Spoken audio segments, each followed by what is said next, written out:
bus, as you will see in a moment, is separated, and this is always safe, and we can always revert to the safe configuration.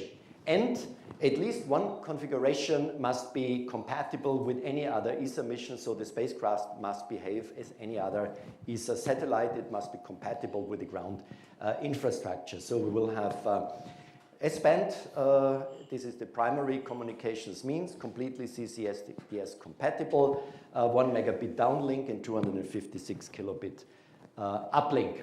This is a mock-up of the OPSAT triple CubeSat with deployable solar arrays. Last week it made the picture of the week on the ESA website, so that made us quite proud. So here we have the bus, which is based on existing flight-proven COTS component. There's a OBC with GPS receiver. In addition, and this is just now being adapted, and a computer which does the FDIR. Then there's a backup UHF communication system in case that there's a problem with the S-band. Then there's a coarse ADCS system and the electric power system. Here's a simplified block diagram in yellow. This is the bus part with UHF transceiver, the OBC, which also performs the coarse attitude control. Then under the control of this computer, we can turn on and off not only the power, but also the data buses, and we connect everything to everything here. So we can configure that. So in reality, we have two spacecraft in one. So all this can constitute the spacecraft on its own. It also has got a fine ADCS because some experimenters are interested in doing ADCS experiments with a high definition camera, S-band transceiver, and a 50 megabit X-band transmitter. So this you have already seen in the presentation by the colleague from KNES. This is the Xilinx S-band transceiver with a diplexer. We have recently tested S-band antennas in our anechoic chamber. So there are two S-band antennas on opposite sides of the spacecraft, and this is the processor core. It's a state-of-the-art Altera Cyclone 5 system-on-chip module. It's not space qualified. We know it does exist, but we can't buy it. So therefore, there will be 4 of those in cold redundancy on board of the spacecraft. Then we will have a very small, fine ADCS system with 6 momentum wheels, the star tracker and magnetorquer from our colleagues in Berlin. And there will be a camera with 50 to 60 meter ground resolution. The other payload is the high-speed X-band transmitter, also from Xilinx in France, which was funded under KNES. So this will get here a flight opportunity. And then this is something which interests us and others. This is a spectrum analyzer in the sky. So realizing the problems, what we have seen in UHF interference, we thought it would be interesting putting on a software-defined radio front end, which we can program in a quite wide range for radio signal monitoring on board. So, I mean, this is already running.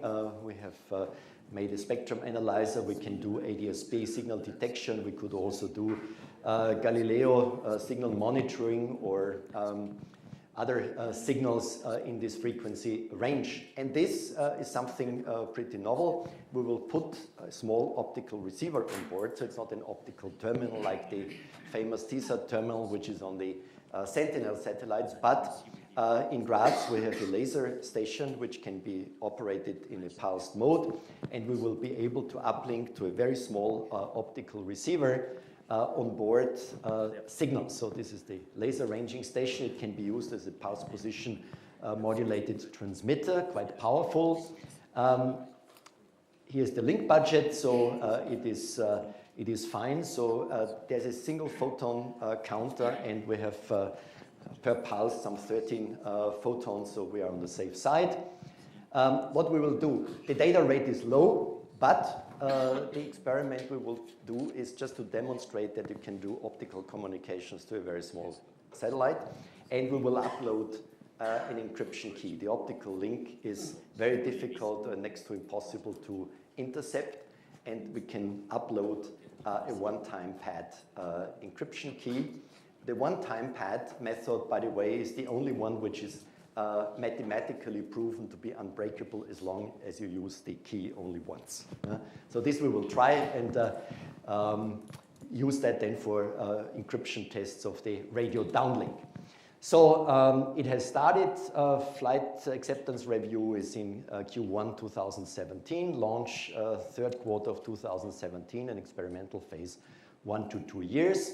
It will be operated from the ESA ground network, and here is the consortium. We are proud that TU Graz is the prime contractor, and we have partners in Germany, Austria, Denmark, and Poland. And in summary, OPSAT offers a unique opportunity to test and demonstrate in orbit not only novel operational concepts, but do hardware and software experiments at low risk at small time. And with the S and X-band payload, the SDR and optical communications, we have quite a variety of interesting payloads on board. And the radio signal monitoring, I believe, will be quite interesting to ITU as well. Thank you very much for your attention.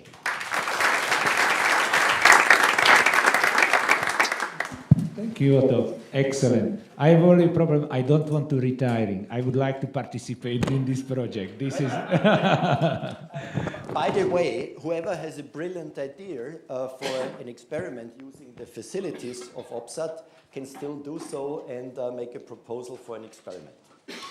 Okay, good. And now, really, Dominique BOVEY is coming, because he is coming with an idea which also is a challenging idea. Dominique, find your file where you saved it. This one? Yes, this one.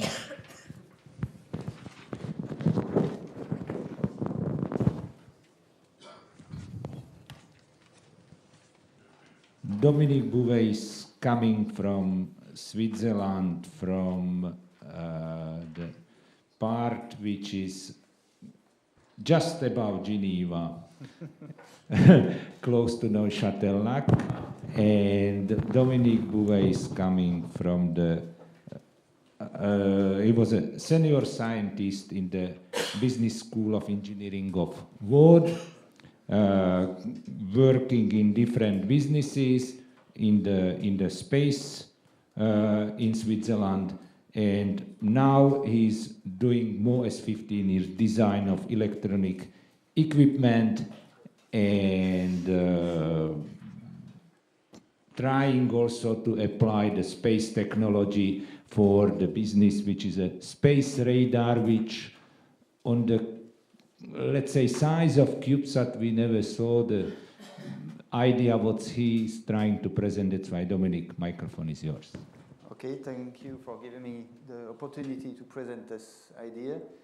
I will present myself and the group at the end, if we have time. So this is a strange idea to put a radar on a CubeSat. It's a bit of a breakthrough. We are rather talking communications. A brief presentation outline. Basically, it's about space debris detection, which is a sensible thing to do, as we have seen, and radar is, of course, a detection device for that. It's started with an ESA project, pre-study project. I will show the result of the feasibility study for long and short range radar. I will explain which range it is. And the thing that makes me come here, it's which frequency bands for radar, because there are none at today, and means a lot of work with the ITU. Also future outlook for space radar, and then at the end, who are these guys proposing this strange idea? So it's a QB50 actually funded program, which we were partner with EPFL as main partner, and a fully Swiss partnership with companies and CSEM, Center of Microelectronics. And it was technology research study, only paper, on debris detection, navigation to the debris, propulsion, approach, and the grappling technologies, or the netting, to be exact. Deorbiting not considered, but it's a project which is very close to Clean Space 1, which will be a technology demonstration by Swiss Space Systems. And the goal will be to deorbit the Swiss Cube, which, by the way, after 5 years is still working. Shouldn't do that, but it's still working. And why space debris radar? The project results showed that two mission scenarios were interesting, called CADERs. I will explain what it is. And the results of this study is a preliminary design of an 8U chaser. Sorry, wrong button here. An 8U chaser and a 4U target. Basically, for the radar, it demonstrated the usability of it for long-range debris detection at up to 5, 7, 10 kilometers. I'm speaking about a target of about 10 to 20 centimeters size, and large debris to tens of kilometers. Before you asked about the size of the antenna, it's this small panel here. It's a 1 decimeter square panel.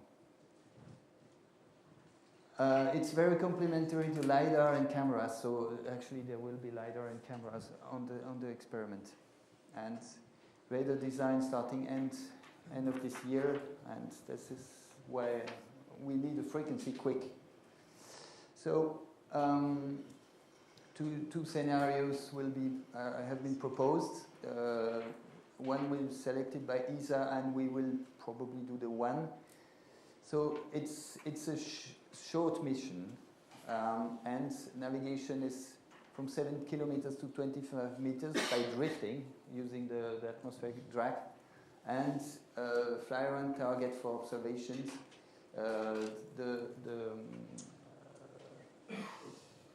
The chaser has propulsion.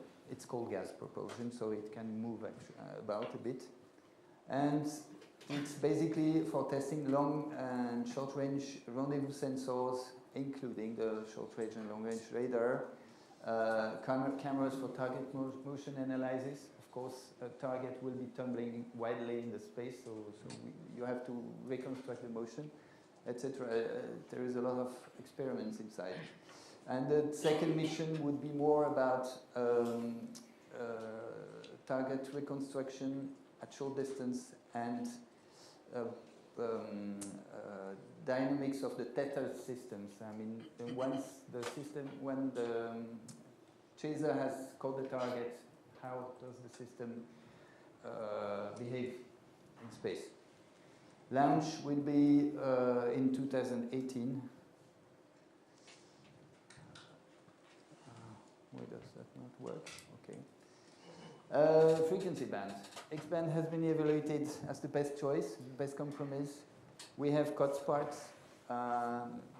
We have the right wavelength. It's about 3 centimeters. It's right for the target.